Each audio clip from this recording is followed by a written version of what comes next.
Hey there. Welcome to the CMMC Compliance Guide Podcast. I'm Stacy. And I'm Brooke. From Justice IT Consulting, where we help businesses like yours navigate CMMC and NIST 800-171 compliance. We're hired guns getting companies fast-tracked to compliance, but today we're here to give you all the secrets for free, so if you want to tackle it yourself, you're equipped to do so. Let's dive into today's episode and keep your business on track.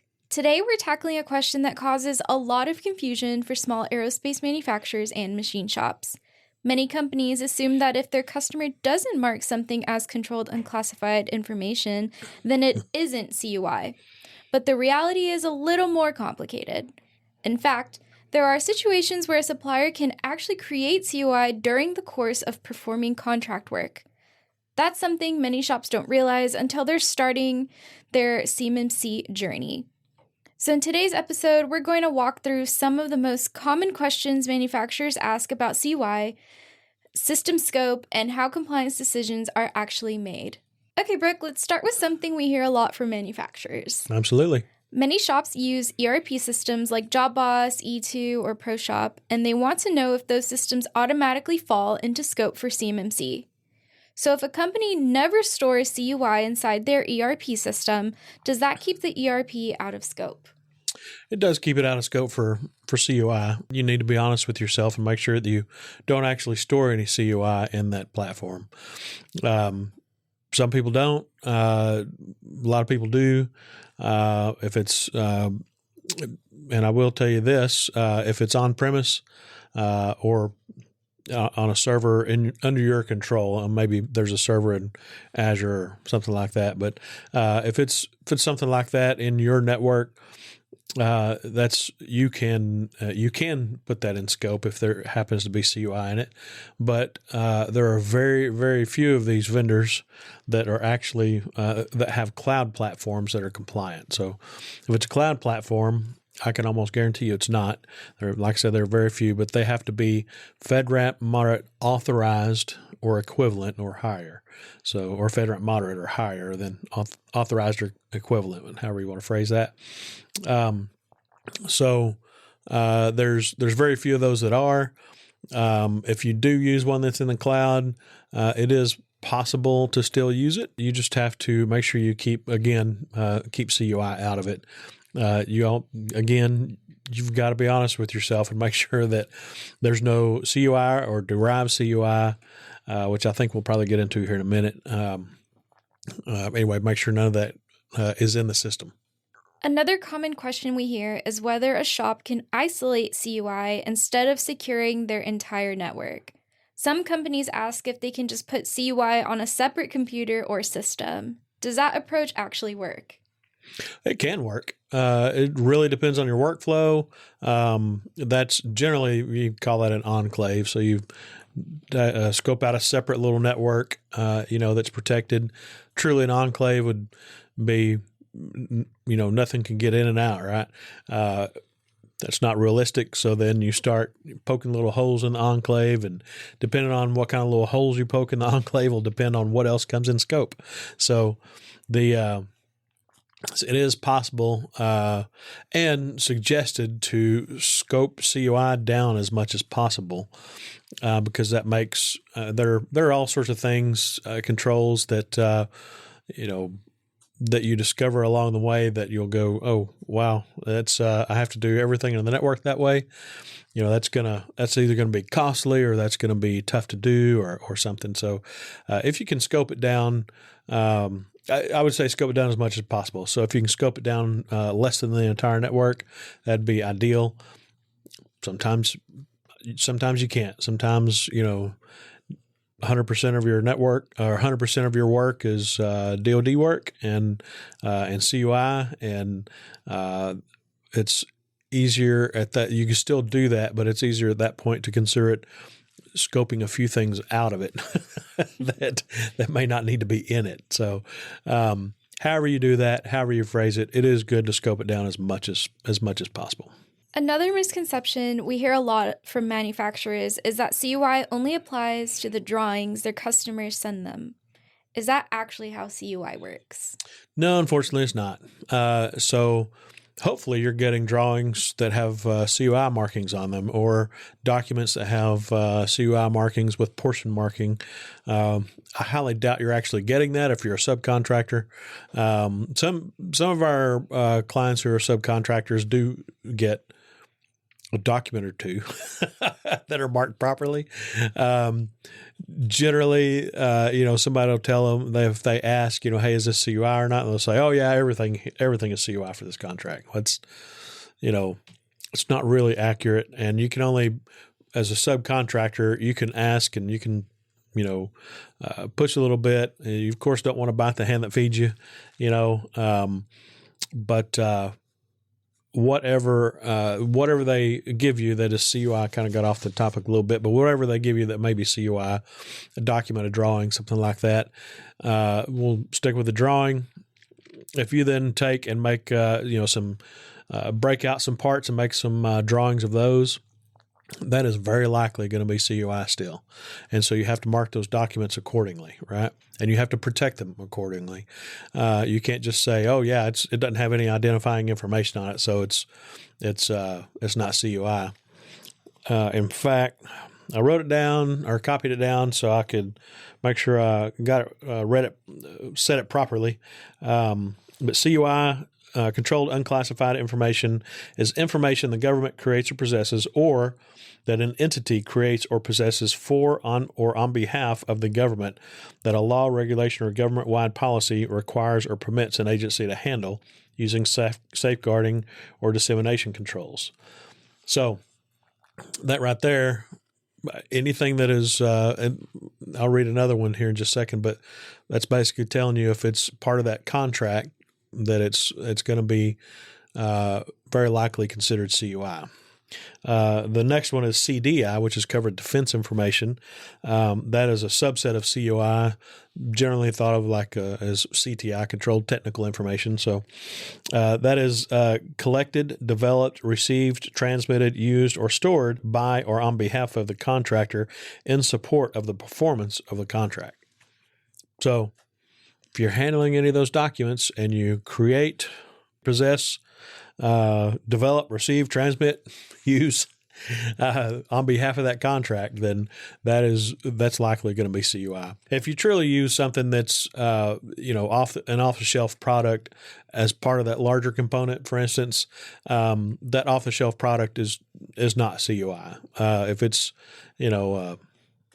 a piece that you sell to different manufacturers, different regular commercial manufacturers, but you also sell the exact same thing to the DoD under that contract, then that may not be CUI. However, I will tell you it's always better to be safe than sorry. So if you're going to do that, you really got to be. You can't be willy-nilly about it. You've got to really make sure that it really is. The other thing I would say, if you're gonna say it's not CUI and you don't have to protect it or mark it like CUI, I would document the heck out of that and say why. Write down why you said that, how you came up with that conclusion, what supports that, all that kind of fun stuff. So you have something defensible should anything ever happen. So this leads into another big question. If CUI isn't limited to drawings, can a machine shop actually create CUI while performing contract work? Yes, that's very much related to the last one we just talked about. Mm-hmm. Think of G code that tells a CNC machine where to go do whatever it's doing at, right? It's basically just a map of points of where to go to grind or cut or whatever. That G code, that's still going to be considered. That's something you create. That's not anything the government goes, hey, here's this G code. Please make this. So that G code that you make is derived CUI, and that's still going to be CUI. It still has to be protected. Now you may say, well, my CNC machines, they can't accept, FIPS encrypted data, for instance. That's true. Most of them can't, or a lot of them can't, however they may get it. But there are ways to handle that. There are ways around that. There are also alternate safeguards that you can take as well. So, yes, you can create CUI, and it's generally going to be derived CUI from whatever you're doing as part of that contract. We also hear a lot of confusion about who actually decides what counts as CUI. Manufacturers often get different answers from consultants, customers, and other IT providers. So, who ultimately determines what qualifies as CUI? Well, really, the definitions come from the NARA CUI registry and says what type of, what the different types of CUI are. Then the program managers and contract managers decide what on there is actual CUI. You actually can't determine that something is CUI. Well, there's even a little bit of back and forth about this, but generally you can't mark something CUI. You're not supposed to mark something CUI that's not CUI, that you haven't been told is CUI. So if they tell you it's CUI or it's marked as CUI, then it's CUI, and everything that you create that's derived from that would be CUI. But something completely new, made out of whole cloth, and that's not necessarily CUI. So really it's the government that's going to be deciding what really is CUI. They'll hand that down to the contractors. They'll hand that down to the subcontractors, and so on. Another concern we hear from manufacturers is about scope expansion. If one system in the company handles CUI, does that automatically bring the entire network into scope for CMMC? Well, it depends on how you build your network and how you scope everything. So it absolutely could, but it also doesn't have to.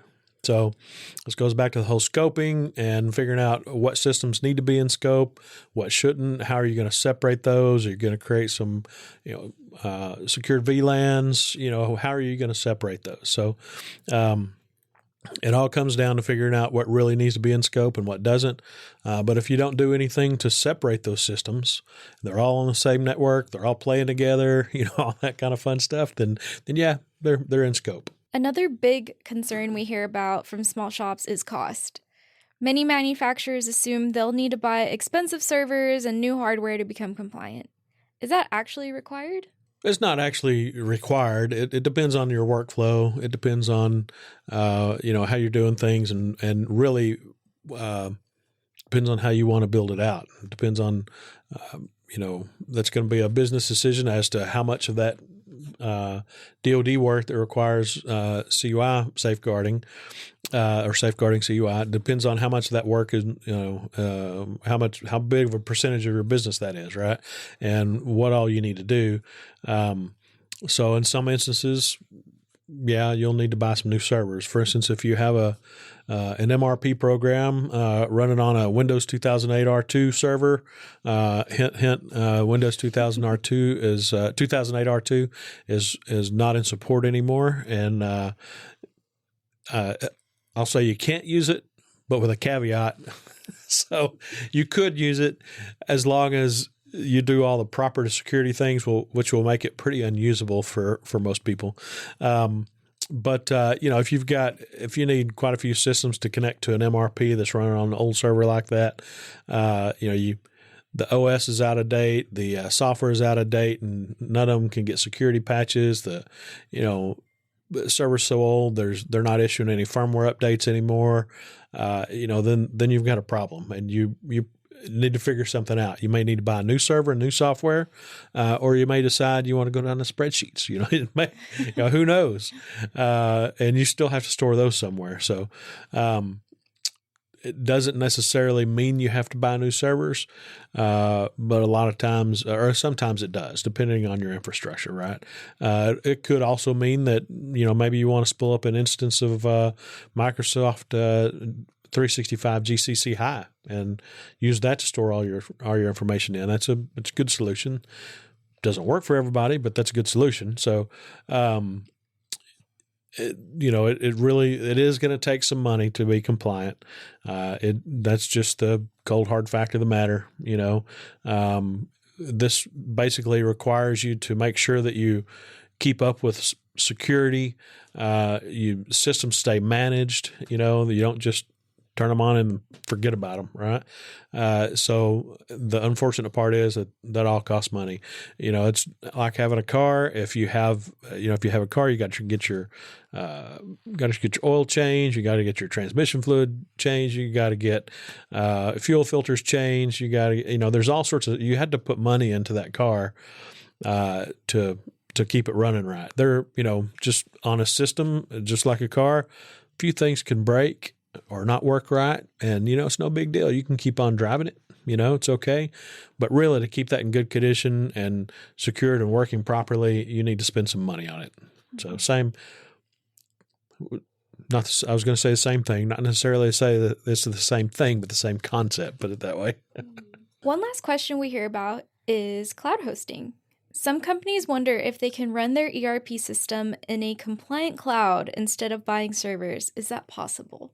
Yes, that is possible depending on exactly what you're talking about. But if you have, for instance, an on-premise version of the software and you want to run it in the cloud to make it more redundant, easier to get to for a dispersed workforce, then yeah, you can absolutely run it in, a compliant cloud, Azure GCC High.